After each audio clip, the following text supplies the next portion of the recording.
Ayan guys, magandang araw. So may gagawin tayo dito, isang scoreboard. Ngayon meron dito, ito siya. Ayan, scoreboard yan. Ayun, maliit lang to. So yan o. Tignan natin para kuwang-kuha. So yan, scoreboard. Bibili lang, galing ng Manila. So ngayon ang problema, ito. Saksak natin. Isaksak natin. Iyon. Ang pinoproblema ito, ayaw daw umilaw. Kasi dapat iilaw daw yan 10 minutes. Ito. So ayaw umilaw yan. Dapat daw yan, iilaw to 0. Dapat 0 yan. So ayaw umilaw. So ngayon, ang gagawin natin dyan, binuksan ko na, check natin kung bakit ayaw umilaw. So titignan lang muna natin. So ayan guys, binaklas ko na. So ayan makikita nyo. Naka-baklas na, nakataob. Ang ayaw umilaw ito, itong bloke na to, kasi ito yan maandar. Itong bilog na to, ayan makikita ninyo yung itsura, hugis ng bilog, bilog. Ayan, bilog nito. Ito ang ayaw umandar. So ayun ako dito, nag-troubleshoot ako kasi bakit tinignan ko siya, wala naman siyang putol sa mga wire. Ayun, kadaming wire, spaghetti. Ito. So, tinrace ko yung wire niya. Itong green na to. Ayan, kasi bawat ano niyan, Yan. Yung green na to. Saka yung green dito. Yon. Saka yung green dito. Yan. Yung green na yan. Nagpunta lahat yan. Umikot. Pumasok siya dito. Sa linya na to. Ayan. Ayan, kung mapapansin ninyo yung tatlong yan. Tatlong green na yan. Yan. Yung tatlong sunod-sunod na green na yan. Ito yan. Ito. Saka yan. Dito siya pumasok.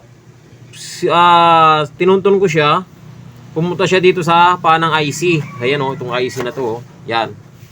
Yan. Diyan siya nagpunta. Saka dumaan muna dito sa transistor, resistor, transistor, tapos resistor uli dito, tapos IC.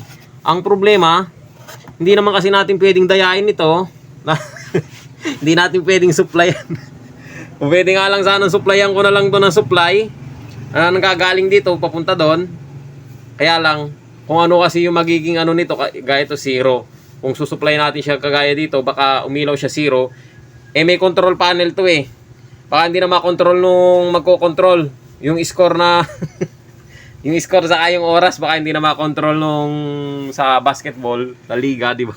Di ba may scorean? Ito nga yun nag-score. So, kukontrolin do sa control panel, baka hindi na lang makontrol yung oras. Ayaw gumana. Kasi, kung paano yung ilaw dito sa kabila, gano'n din doon. So, hindi natin pwedeng dayain yan. Yan ang ginawa ko, tinuntun ko tong wire na to, isa-isa. Ay yung natagpuan ko siya dito. So, ngayon, ito, kasi ang sabi ng may-ari dito, yung nagdala, tinetesting daw niya mula nung pagkabili galing sa Manila. Okay naman. Tapos bago maggamitin ngayon, mga ilang araw pa, 3 araw, binebreak in. So okay naman, kaya lang napansin daw niya kapag daw nag-iinit, doon lang daw umiilaw ito. Kapag yung unang sindi ayaw umilaw. So aantayin muna mag-iinit, doon pa lang iilaw ito. So ngayon ito may natagpo na ko ritong resistor. Dito. Itong pangatlo, ito. Tuturo ko sa inyo. Yung wire ng resistor. Ano kasi ito nakatakip ng pintura. So ayan, may itim May itim. So dito. Ito, saka yun, yung pangalawa na yan. Itong pangalawa, magkarugtong siya dito. Resistor din yan, ayan Papokus. Ayun. Itong pangalawa na resistor na to, tinester ko kanina, alampalo. So bubunutin natin yan kasi yung pag nag-iinit daw, doon pa lang siya sumisindi. So tatanggalin natin yung resistor na yan. Nagpunta yan dito sa green na to. Yan. Ito. So yun ang tatanggalin natin. Ito kasing isang pangalawang resistor na to, good naman, saka yung una. Pagdating doon yung una, good. Yung pangalawa, katapat nitong pangalawa na to, ayaw. So tatanggalin natin yan. So yun guys, ito na yung kanyang resistor. Matanggal na natin. So doon sa kanyang board, ayun. Focus. Ayun, natanggal na. So ayan, nakabalot pa siya ng pintura. Dito sa ilalim ayun na kita na yung kanyang value. Kulay pala. Yellow, violet, red. Yellow, violet, red. Ano to? 4.7. 4.7K. So testerin natin para makasigurado tayo. Ayan, niready ko na yung tester. Nakaharap na dyan at masilaw lang kanina. So ito, testerin natin yung resistor. May nasusukat tayong 4.6. 4.605. So 4.7 to K. So hanap tayo ng ganito. Papalitan natin siya kasi nainitan siya ng panghinang.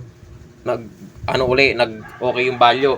Tapos pag lumalamig, bumabalik sa dati. Hanggang nag-isira niya. So hahanap tayo ng ganun para palitan natin para sigurado. So ayan na, nakakuha na tayo. Mamatay na yung cellphone natin. So ayan. Ganun din ang kanyang value. So ayan, ganyan na lang. Nakikitang kita. Yellow, violet, red. Parehas lang naman. So sukatan natin ang voltahe. Ay, ng ano. Ayun. Meron na siyang 4. Halos ganun din siya. 4.7. 4.5 naman to. Bumaba. Tira nga natin tong isa. Bakit parang ganun? Maligtad. Parehas lang naman sila ng kulay. Yung isa 4.5, yung isa 4.6. Parang 4.7, malayo sa katotohanan yung isa. Hanap tayo ng may iba naman yung kwan yan. 4.7K naman tong kwan dito. Bakit ganon? Ay, ano ba yung kulay na bunot natin? Tama naman.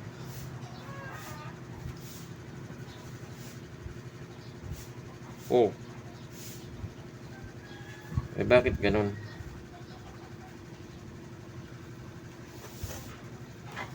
Isa kasi naduduling. Kakamali sa kulay. So ito. Yellow, violet, red din naman. Parehas lang. Ganun talaga. 4.5. Yung binunot natin malapit-lapit pa sa katotohanan, 4.7 yun. Pero bakit ganun? Meron kasi talagang mga resistor na hindi accurate ang kanyang resistance. So testingin natin. Subukan natin to. 4.5 lang. 4.7 yung talaga nakalagay.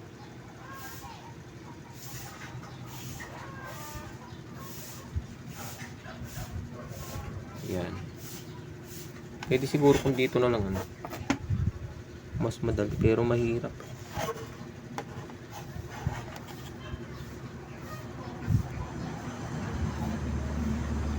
Ilagay na nga natin dito.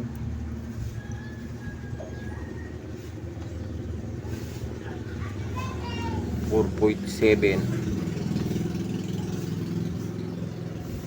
4.5 lang. Tignan natin kung gagana.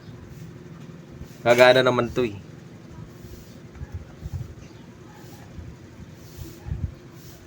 Kaya lang hindi talaga accurate ang niya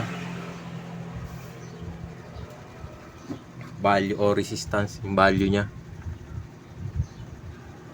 Ewan ko ba bakit ganito.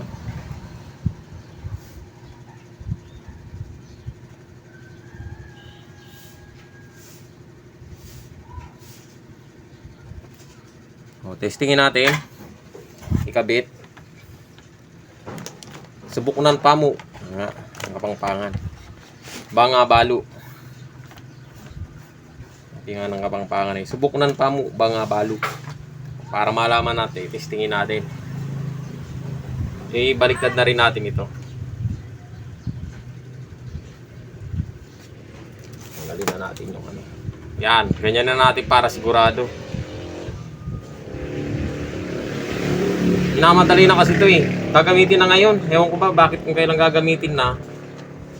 Saka nagloko. Sabi nung nagdala, gagamitin na daw ngayon. Kaya gusto niya magawa ngayon. Dahil magsisimula na yung liga. So yan, testingin natin. Ayun, oh, goods na. 1-0-0-0. So okay na to, okay na. So ikakabit na lang natin yung takip. Sasalpak na lang natin yung takip. Ay, ang hirap ng ganire. Ano siya. So salpak ko muna yung takip. Final testing tayo mamaya. So yun guys, final testing tayo.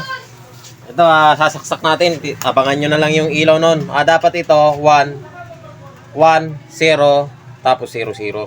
Bali, 10 yan, 10. So yun 1, 0, 0, 0. Okay na. So yan, goods naman na siya.